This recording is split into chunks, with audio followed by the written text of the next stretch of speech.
toucher la fibre intellectuelle de certains et non pas leur côté subjectif, pour comprendre que c'est dans l'unité que se trouve notre avenir. En tout cas, je le souhaite grandement pour ceux qui aujourd'hui brandissent un décret de Ouattara pour dire c'est nous les légaux, c'est nous les légaux. Hein?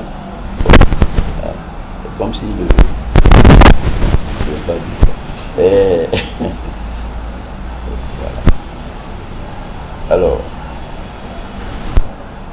si ça peut faciliter, nous on est preneurs. Parce que les camarades, c'est pas nous qui les avons chassés. Les avons chassés. Ils ont eu le temps de se rendre compte que finalement ils patouchent. Ils patouchent. Ils pensaient qu'en partant, ils allaient avoir une bonne frange des militants du RP. C'est faux. Ça va marcher. Ils ont pensé qu'en utilisant le logo, ils pouvaient tromper les électeurs. Ça n'a pas marché. Ils pensaient qu'en gardant le logo, et la légalité entre guillemets dont tu parles, Alassane allait les mettre au gouvernement. Bon, et ça c'était un leitmotiv de leur part. Récemment, ils ont fait des appels de pied pour entrer au gouvernement. Nous, on est prêts pour entrer pour la réconciliation. Il ne les a pas écoutés. Et moi, je lui tire mon chapeau d'ailleurs à Alassane Ouattara. Parce que la politique, quel est ton poids sur le terrain? Et tout le reste là, si tu veux faire plaisir à quelqu'un, tu lui fais plaisir. Mais si tu veux faire de la vraie politique, tu regardes le poids, qu'est-ce qu'il représente? Le retour du président Gbagbo. Voilà, le retour du président. Alors le retour du président, ce n'est que justice.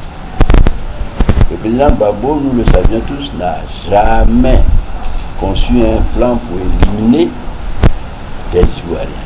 Fussent-ils des adeptes du RDR, des partisans du président Alassane Ouattara.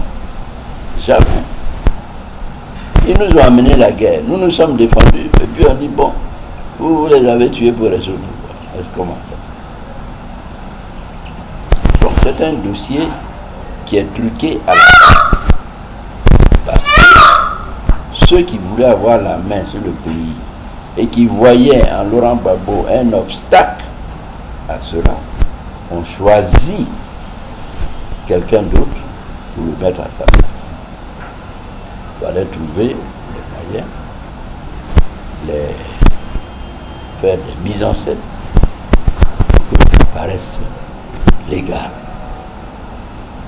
Ils ont fait tout ça, mais bon, ce n'est pas apparu légal. Mais ils ont forcé quand même. Ils ont même forcé les procès. Surtout les juges, dès le départ, on dit il n'y a rien dedans, il n'y a rien dedans, il n'y a rien. Mais ils ont quand même forcé.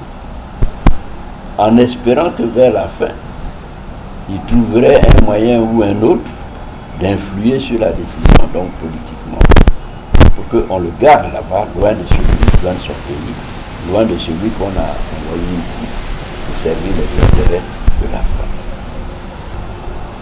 Nous, on n'a pas fait pression sur eux là-bas. Bien sûr, on a fait des pressions par notre résistance.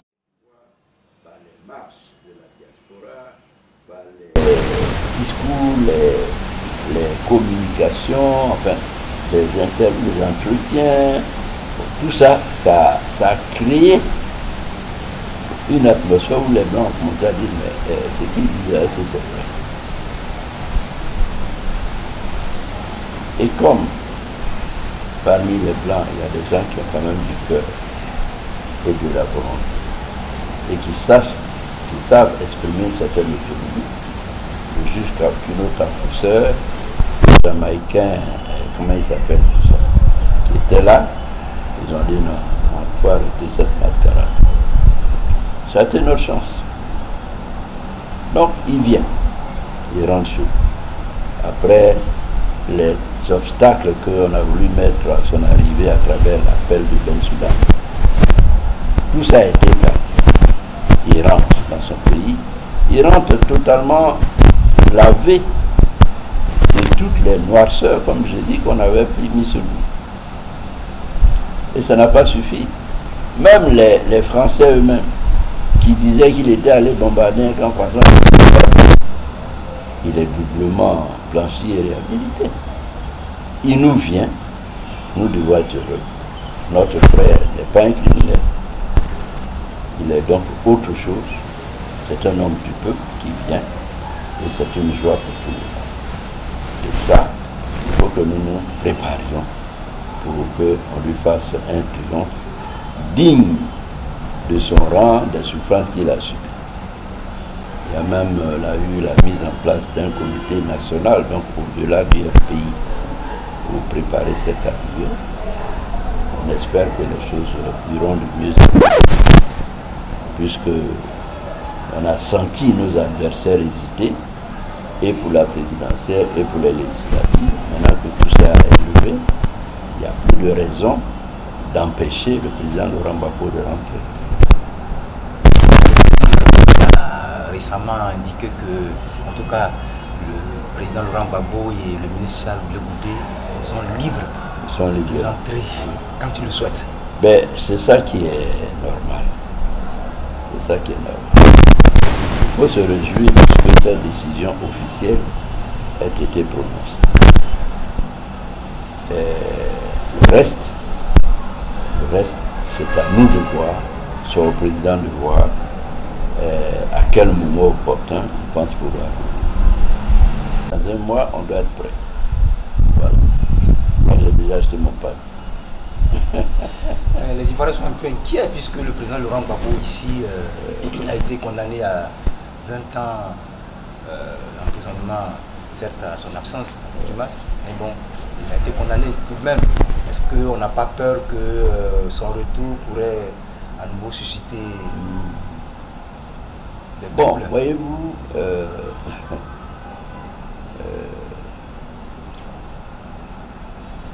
est-ce que c'est pas un piège? Les crimes les plus importants au monde ont été jugés à La Haye. Et il ressort de là que cet homme-là n'a pas été responsable d'un seul crime. Il s'agit des crimes de sang, crimes contre l'humanité. Et on dit, oui, il a pris l'argent à la BCAO. Mais cet argent à la BCAO, eux tous respectent la BCAO. L'argent qu'il a payé à la BCAO, il a payé Bédié avec ça, les rentes de Bédié. Il a payé les rentes de Ouattara avec ça. Il a payé les fonctionnaires. Il a fait tout ça.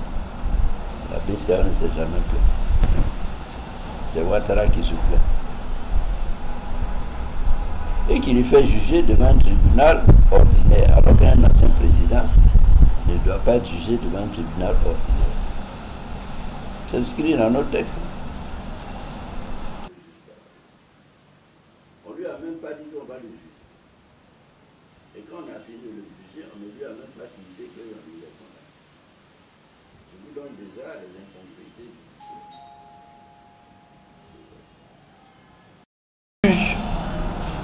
On finit par établir la vacuité du dossier de Laurent Gbagbo. Donc, ils vont le lâcher. Hein, il faut créer quelque chose. Ils ont fait la même chose pour Blé Goudé.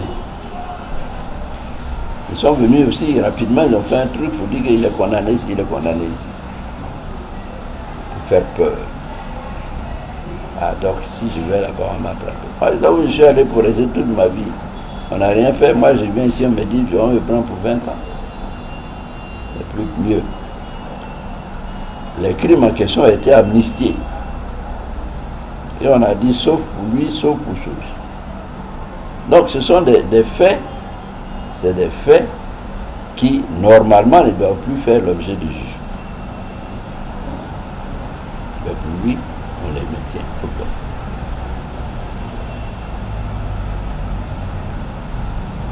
Écoutez, on m'a posé cette question une fois, je leur ai dit, mais voyez-vous, Ouattara, là, il ne nous appartient pas de nous, de lui indiquer quel est le chemin de la paix.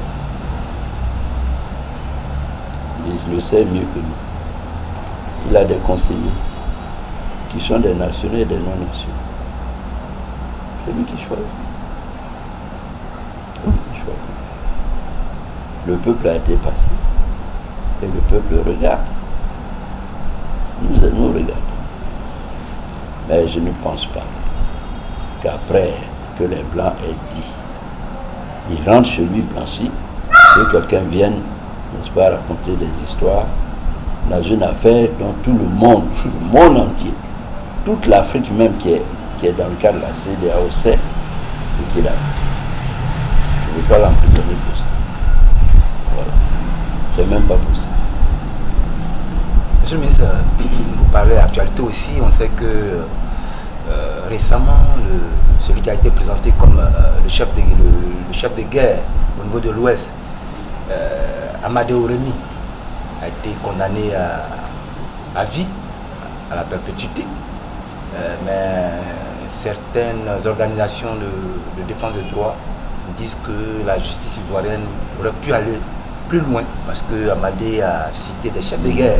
Mais oui, mais moi je ne suis même pas inquiet. Je ne suis pas inquiet.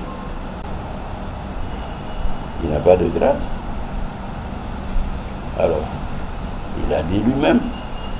Nous on était là et puis on nous envoyait des drilles. Et puis on nous envoyait des fusils.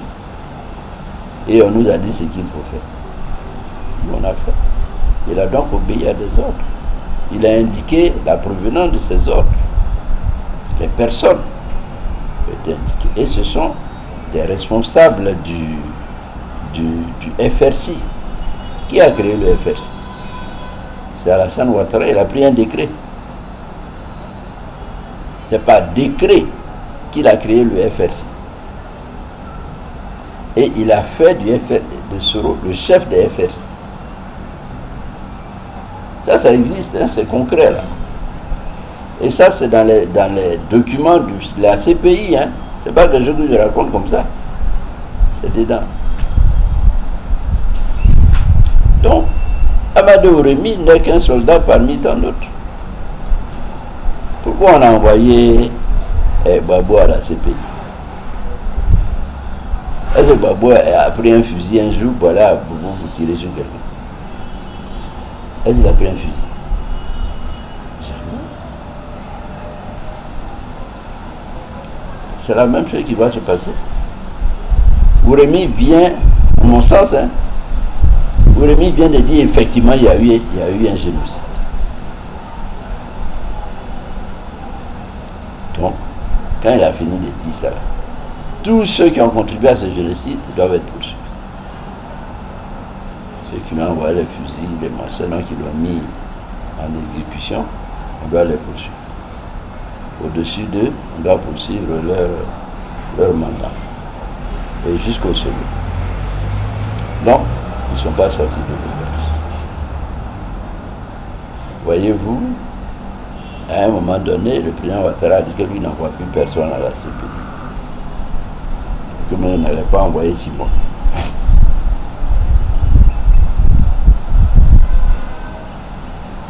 Tout le monde voyait bien.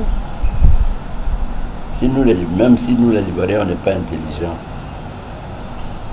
ceux qui ont écrit les textes de la CPI, là, ils sont quand même intelligents. Ils ont écrit dedans.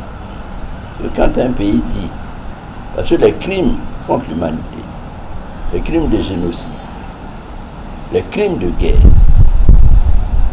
relèvent de la compétence de la CPI, sauf si le pays dit qu'il va les juger. Donc quand tu dis que tu vas les juger, là, tu te mets à les juger. Ça fait 10 ans. C'est maintenant un juge Remy. Pourquoi? Parce qu'on sait que tu vas libérer. Pour faire croire à la CPI, non, ne venez pas, nous-mêmes on va juger. Vous